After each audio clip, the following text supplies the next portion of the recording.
Assalamualaikum warahmatullahi wabarakatuh. Marhaban ahlan wa sahlan. Halo sahabat beriman. Amalan seorang muslim yang pertama kali akan dihisab di hari penghakiman adalah sholat. Ini menunjukkan betapa pentingnya ibadah yang dilakukan 5 kali dalam sehari semalam itu. Di dalam Al-Quran, ada banyak ayat yang memerintahkan kita untuk selalu mendirikan sholat. Rasulullah bersabda, sesungguhnya pertama kali yang dihisab, ditanya dan diminta pertanggungjawaban dari segenap amalan seorang hamba di hari kiamat kelak adalah sholatnya. Bila sholatnya baik maka beruntunglah ia, dan bila mana sholatnya rusak, sungguh kerugian menimpanya. Hadis riwayat Tirmidzi. Namun seperti kita lihat, di zaman yang serba modern ini tampaknya perkara sholat sering disepelekan. Mereka dengan mudah meninggalkan sholat. Siapakah orang yang rajin sholat tapi masuk neraka? Berapa golongan orang yang rajin sholat tapi masuk neraka? Tonton terus video ini hingga akhir agar kalian tidak sesat. Berikut ini ada beberapa golongan orang yang rajin sholat tetapi masuk neraka. Kita bahas satu persatu. 1. Rajin sholat tapi percaya dukun. Orang yang sholat tetapi ia percaya dengan dukun maka ia akan masuk neraka. Seperti kita ketahui, dukun adalah orang yang mengaku bahwa dirinya mengetahui perkara-perkara gaib dan tersembunyi. Dalam hadis riwayat Imam Muslim, orang yang percaya kepada dukun maka sholatnya tidak akan diterima selama 40 hari. Selain itu, percaya dengan dukun adalah termasuk dalam kategori dosa besar. Karena hanya Allah sajalah yang maha mengetahui segala sesuatu.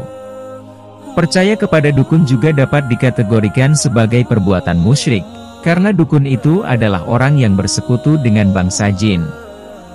Dan jika kita mempercayainya, maka kita akan terkena dosa syirik.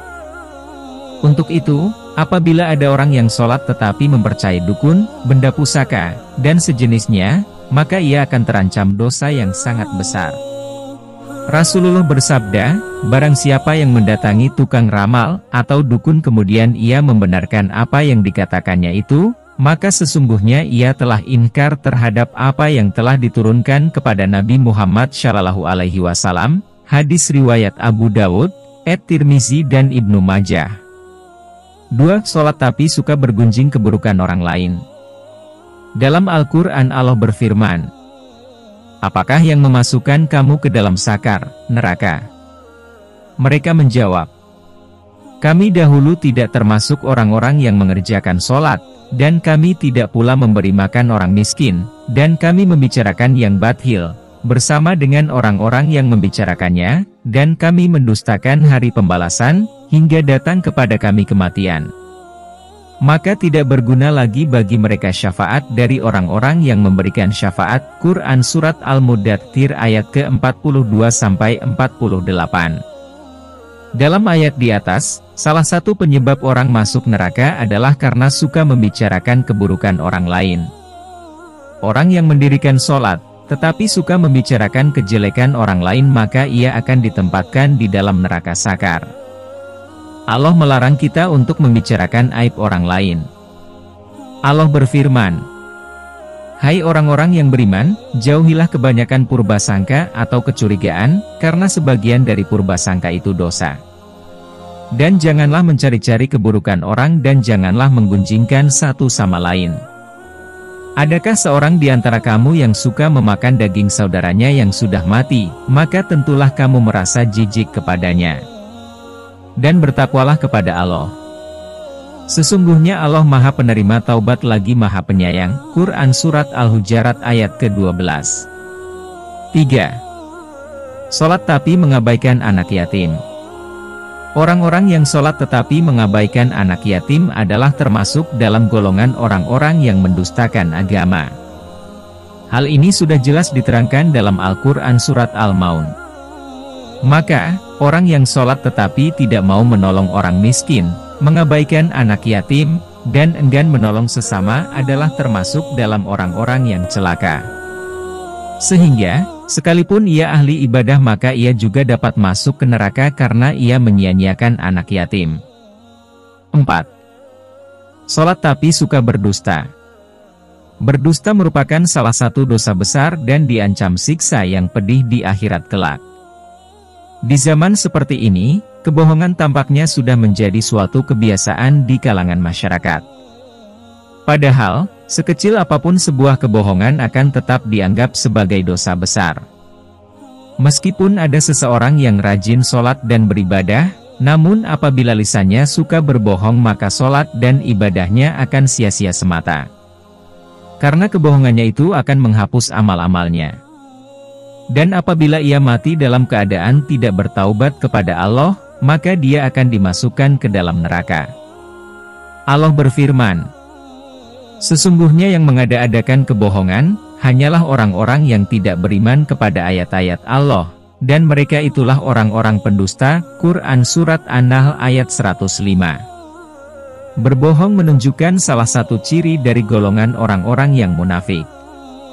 Untuk itulah mengapa kita sebagai umat Islam harus menjauhi yang namanya perbuatan dusta, karena itu dapat menyengsarakan kita baik di dunia dan di akhirat. 5. Sholat tapi minum minuman keras. Hal ini sering kita jumpai di kalangan masyarakat, banyak sekali orang yang melakukan sholat tetapi suka meminum minuman keras. Inilah akibatnya apabila menganggap sholat hanya sebagai sebuah rutinitas semata, sehingga dalam melaksanakannya tidak dibarengi dengan hati yang ikhlas. Minuman keras adalah segala jenis minuman yang memabukkan. Dan minuman semacam ini sangat dilarang oleh agama Islam. Kebanyakan orang yang sholat belum tentu bisa terhindar dari minuman keras.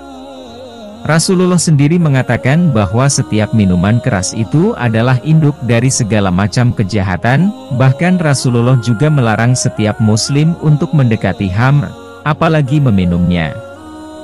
Baik sedikit atau banyak, khamr adalah barang haram yang tidak boleh diminum oleh orang yang beragama Islam. Rasulullah juga melaknat orang-orang yang berhubungan dengan minuman keras, untuk itu sebagai umat Islam wajib hukumnya untuk menghindari khamr dan menjauhinya. Dan segeralah bertaubat apabila pernah meminumnya, karena meskipun sholatnya rajin, tapi apabila suka meminum khamr maka neraka akan menjadi tempat kembalinya.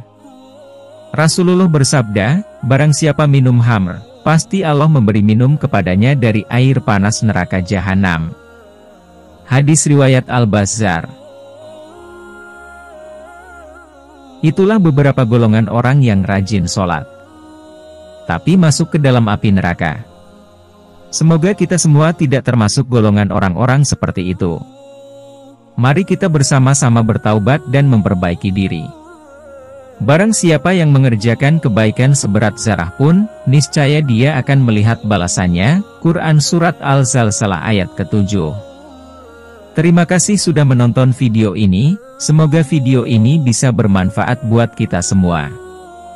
Jangan lupa dukung terus channel ini agar semakin besar dan bisa memberi manfaat buat kita semua. Subscribe, like, komen, dan share video ini ke teman-teman kalian.